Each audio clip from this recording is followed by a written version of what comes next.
Hi, welcome to Globejotting. I'm Dave Fox in Ho Chi Minh City, Vietnam. Joan Lindsay Kerr has contributed several of her travel tales to globejotting.com. She and her husband Rob are very experienced travelers, and they are about to take off on a new adventure. They're going on their first trip to Southeast Asia. They are headed to Thailand soon. Well, Joan emailed me recently, and she said she was having a few jitters about exploring new territory, as many of us do when we wander into unfamiliar places. She and Rob will eventually be joining a tour in Thailand, but when they first arrive, they will be spending a few days in Bangkok on their own, and they're not quite sure what to expect getting around that big and sometimes hectic city. So to talk about some of her concerns, Joan and I did a mini travel coaching session on Skype, which Joan has kindly allowed me to share with you here. One thing I want to mention before I play this for you. Our conversation focuses in part on some of the common scams that one encounters in Bangkok. And it's important to know before you travel anywhere what sorts of pitfalls to watch out for. Knowing about them not only keeps you safer, it also helps you feel safer, which means you just have a more relaxed, more enjoyable trip. So these are important things to talk about, but I do want to mention before we get into this, I love Thailand. And I find most Thai people to be delightful and gentle and very happy to help other people out in a jam. So as we are talking about scams and ripoffs in big city Bangkok, please keep in mind these are legitimate concerns, but the minority of people pulling these scams is by no means indicative of the average Thai person. On that note, here is our travel coaching session. Joan spoke with me from her home in Bakersfield, California. Now, I live in Vietnam where the internet infrastructure is sometimes a bit shaky, so I apologize. The video does get a little bit glitchy in a couple of spots, but the audio works just fine, and we had a great conversation. So here it is, my travel coaching session via Skype with Joan Lindsay Kerr talking about her upcoming trip to Thailand.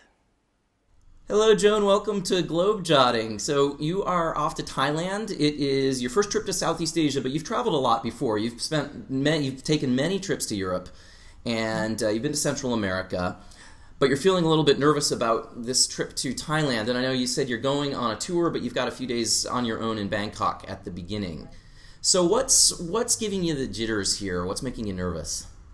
Okay, well, I'm usually a pretty confident traveler. We do travel quite a bit, but this is a completely unfamiliar area.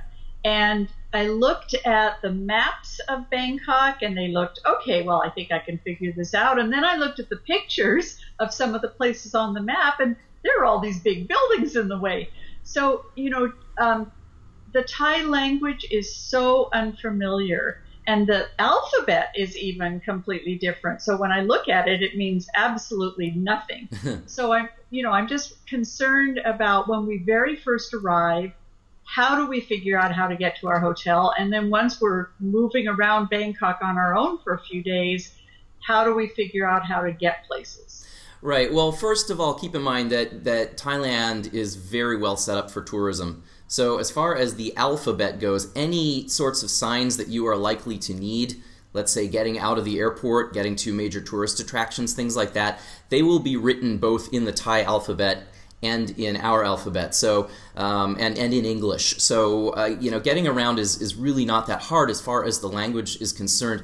English is all over Asia the lingua franca. It's what everybody uses. If a Thai person needs to talk to a Vietnamese person, for example, there's a good chance that they will speak in at least very basic English. So yeah. I find I've never encountered a language problem in Thailand. I've not spent a lot of time in Bangkok specifically, but I've made several trips elsewhere in Thailand, and I've never had a problem with the language. I think you always will find someone who can help you, either because you find an English speaker or people are pretty patient, and one thing that's really nice about the Thai mentality is that it really is it's such a cliche to talk about the happy locals, but when you talk about the Thais, it's really it's a very calm and joyful and outgoing culture, and people are quite happy to help. Even if there is a language barrier, they'll work with you on it. So I wouldn't be too concerned about that. Oh, that's great. That's really good to hear.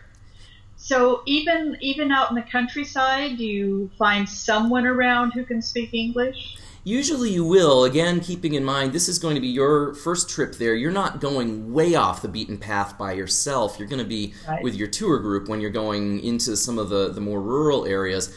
But even if you were traveling on your own, I would say that yes, generally you will usually find someone who speaks at least rudimentary English or has had some contact with tourists and is used to communicating.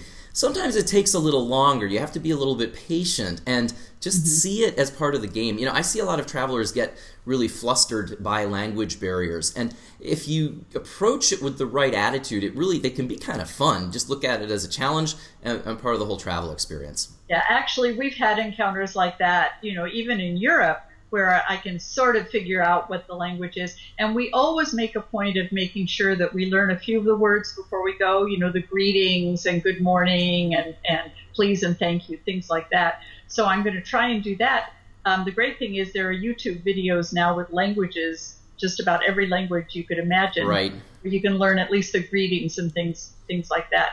But it's so unrelated to the languages I know. So it's like memorizing completely unfamiliar words. Right, yeah, but again, you know, if you learn just a couple of basic greetings, just being able to say hello and thank you, people will really be warm to that, and so it's great to do that. But beyond that, I just wouldn't worry too much about the language barrier. Okay. So, yeah. Now, you talked about your concerns about getting around and navigating Bangkok on your own. It's, I will be honest with you, it's one of the more daunting cities that I have traveled in Southeast Asia in terms of finding your way around. For one thing, there are just so many options there. And so figuring out which option is the best one to go with it requires a little bit of thought. They've got taxis, they've got tuk-tuks, they've got 2 different train systems, and then a variety of different river systems, everything from hop-on, hop-off tourist boats to private water taxis. There is a great website, it's Bangkok.com, and if you go to Bangkok.com and click on the tab at the top of the page, it says Good to Know and then Getting Around Bangkok, and just scroll down there. Perfect. They have a wonderful overview of all of the transportation options for Bangkok. You mentioned specifically getting from the airport to your hotel. Right. Which airport are you flying into? Are you going into the big international airport? Yes, the big international one. So they now have trains that will go to downtown. That is one option. That would be your cheapest option. If you want to just keep things really simple, then you're looking at taxis. Now, taxis in Bangkok, you need to be a little careful with the driver. If you are going to be just arriving and you're going to be jet lagged, you'll have been flying all the way from the United States and you're going to be pretty tired when you get there, one thing you might check with is see if your hotel can offer any sort of a pickup service. You'll pay a little extra for it, and this is not something that I always recommend, but considering the jet lag factor and the travel fatigue factor, you know that they are sending someone who they trust, who is not going to rip you off. You may pay more than you would for a standard taxi, but you have that peace of mind of knowing we actually exactly did that in Turkey, and it worked out really well because our name was on a plaque, and so it was really easy to get there. So it was really worth the extra expense just to not have to worry about it when we arrived. So I'll check with the hotel. That's good advice. Now, we have heard about being careful about the taxis, and you just said something about that. So what are the things you need to look out for? The things you need to look out for, basically they will try to overcharge you. It has been my experience. I'm generalizing, and that can be said for taxi drivers in many countries all over the world, including the United States. But it's particularly bad in Bangkok at times. If you're getting in a private taxi, make sure that they have the meter running. And I don't know if this is a game they play in Bangkok. Something I have encountered a lot in Kuala Lumpur is they'll say, oh, no, it's cheaper without the meter. Or something like that. It's not cheaper without the meter. Make sure they turn the meter on. You might want to do a little bit of reading up on are there, and this is general advice for Southeast Asian travel, not necessarily exclusive to Bangkok, but are there taxi companies that are particularly good or bad? Here in Saigon, there are a couple companies that you can generally trust, and then there are these other operations, much smaller companies, where the meters run at 3 times the rate, and they will try to overcharge you in all kinds of ways. So if you're going with a metered taxi, just make sure the meter is on. It's good to have a general idea of where you're going and what the fare should be. I also will say that I think that getting ripped off by taxi drivers is part of I call it the travel tax that we pay. And if that does happen, as long as it's not for hundreds of dollars, if you lose an extra $5 or $10, don't let it ruin your day. I've seen people get really upset about these things, and it's not worth the anxiety that causes you and the way it drags down your trip, because really, in the great scheme of life, that extra $10 they scammed out of you is probably not going to make a huge difference in your life. And so if that happens, just try to roll with it, and keep in mind the alternative is staying home and never going anywhere. Now, with the tuk-tuk drivers, they operate a little bit differently from the taxis. They do not have meters. What you do in a tuk-tuk is you negotiate a fare ahead of time. And again, do some reading up on the going rate these days. When I was in Bangkok, and it's been about 3 years almost since I was there, but when I was there, it was about 200 to 300 Thai baht, which is about $7 to $10 US, for a ride around the city. That's what they charge tourists. They are charging local Thai people a lot less than that. There's really nothing you can do about that. Taking the tuk-tuks is still fun, so just be aware of that, but find out what the going rate is. Again, you can always ask your hotel, what is a fair price to pay for a tuk-tuk ride? But always, this is very important, negotiate the price ahead of time. Right. And once you negotiate that price, do not waver for it. These drivers, some of them are great. Some of them are totally honest people, and I don't want to give all tuk-tuk drivers a bad name here. But I had one guy, and he kept. We agreed on 200 baht to give me a ride across town, and then he started saying, "Okay, no, it's going to be 400 because traffic's very bad today." And I said, traffic's bad in Bangkok every day. Don't fall for that line. No, it's extra cost today because traffic's bad. They know how traffic is there. They work there. And if you hit bad traffic in Bangkok, it's because Bangkok always has bad traffic. So, don't fall for that line. Set a price ahead of time. Know the standard going tourist rate, and then sit back and enjoy the ride. And then when you get to your destination, if he's really being pushy about charging you more, just hand him the money and walk away. One thing that's very helpful is be sure to save small enough bills so that you have, let's say it's a 300 baht ride, you want to have three 100 baht notes handy. If all you have is a 500, he'll play another game. Very common. Oh, I'm sorry, I don't have change. Right, and if you do get stuck in that situation, then say, okay, please wait here, I will go get change. And make him wait. Get out and walk away and go get the change and bring him his money back. But that's another game, because then people they get flustered, and they'll say, all right, here, just take my money. And, so you do need to stand your ground a little bit with some of the tuk-tuk drivers. But, again, it's a fun way to get around. It's a traditional Thai way of getting around. And I would say go on at least one tuk-tuk ride in Bangkok, because it's kind of fun. Okay, that sounds like fun. I had been wondering about that because I'd been hearing, be careful, be careful. So, but it does sound like fun. How far do they go? I mean, can you go all over town in a tuk-tuk? Yeah, they'll take you all over the city, and just like a taxi, they work sort of on the same way as a taxi would work. So yeah, these are motorized, right? Yeah, so a tuk-tuk is basically it's kind of like a cross between a motorcycle and a pickup truck. Although they're covered, but they will have a motorcycle engine, and tuk-tuks look different from country to country. It's actually fun to travel around Southeast Asia and look how every country kind of does its tuk-tuks a little differently. But usually you'll have at least seats for a couple of people behind the driver, and and it's got a motorcycle engine. They're noisy, and they don't have like closed windows or anything, so you're out there, you're exposed to the traffic noise and the smog and so forth. But it's part of the whole urban jungle experience that you get. That is part of Bangkok. It sounds fun. That's good. Yeah. So, what are the things do you recommend that we look out for? That what things go on in Southeast Asia that we might need to be aware of? What goes on in Southeast Asia and what goes on in Bangkok? Let me take each of those a little bit separately, and I'll start with Bangkok. One of the most classic scams in Bangkok is particularly around the Royal Palace and also some of the other big tourist sites. People will come up to you and they will tell you, oh, the palace is closed for the day, or closed early today. I'm very sorry, but you're very lucky because today is a very special Buddhist holiday, and I can take you. I'm a professional tour guide, and they'll have a little badge that they're wearing, which may or may not be real, and they'll say, I can take you across town to the special ceremony today. You're very lucky that you found me. And they will take you somewhere that you weren't planning on going, and they will charge you a lot of money for it. The Royal Palace, finding the main tourist entrance to that palace is it took me a very long time. It's a massive compound, and there are other entrances that are not the tourist entrance. And the guards that I encountered there were not super helpful, I'm sorry to say, in helping me find my way around the block to where I really needed to be. So I had this guy following me for an entire block going, "Sir, no, you can't go in today." Ignore those people. Smile. Be cordial. Just say thank you, no thank you, and keep walking. And I always find, I'll smile and I'll say no thanks, and then I will keep walking. Eventually, I stop talking to them. I stop acknowledging them. They might still follow you for another half a block, but they will eventually get bored and realize you're not stopping to talk to them, and and they'll go find another victim.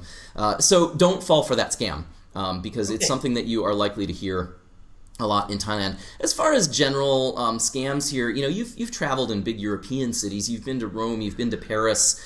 You know the basic things. Just be aware there is pickpocketing. There's petty theft. There is, bag snatchings go on. There's very little violent crime that is likely to occur to you as a tourist in Bangkok for a few days, or in really most Southeast Asian cities, as long as you're using basic common sense. But keep your valuables close to you. If you have anything like a camera, try to keep it as inconspicuous as possible.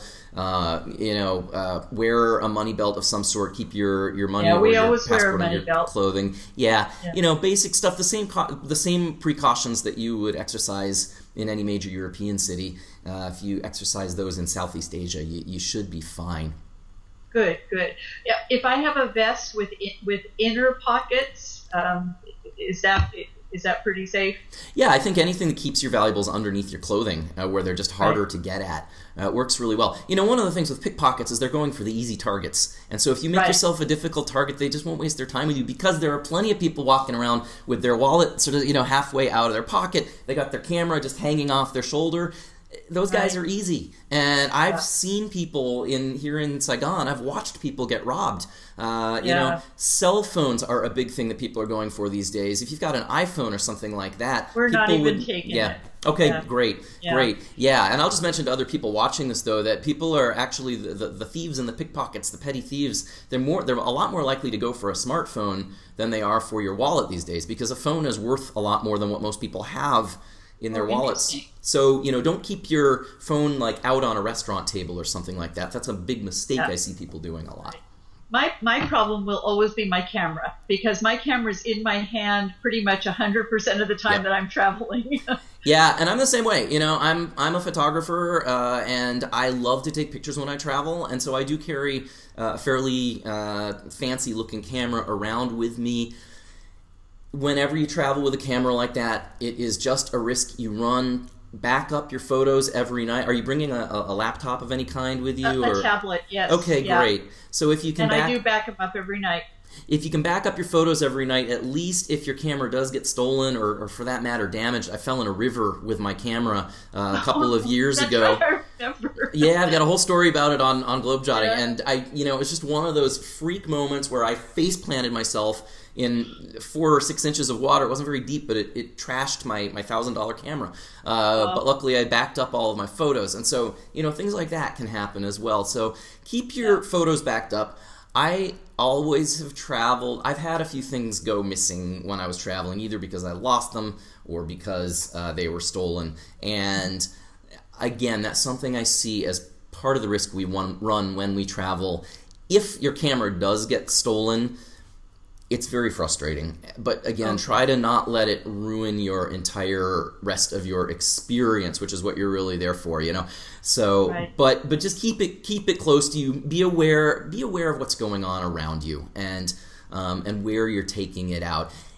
Usually, if somebody approaches you and they are up to no good, very often we can sense that in the back of our heads.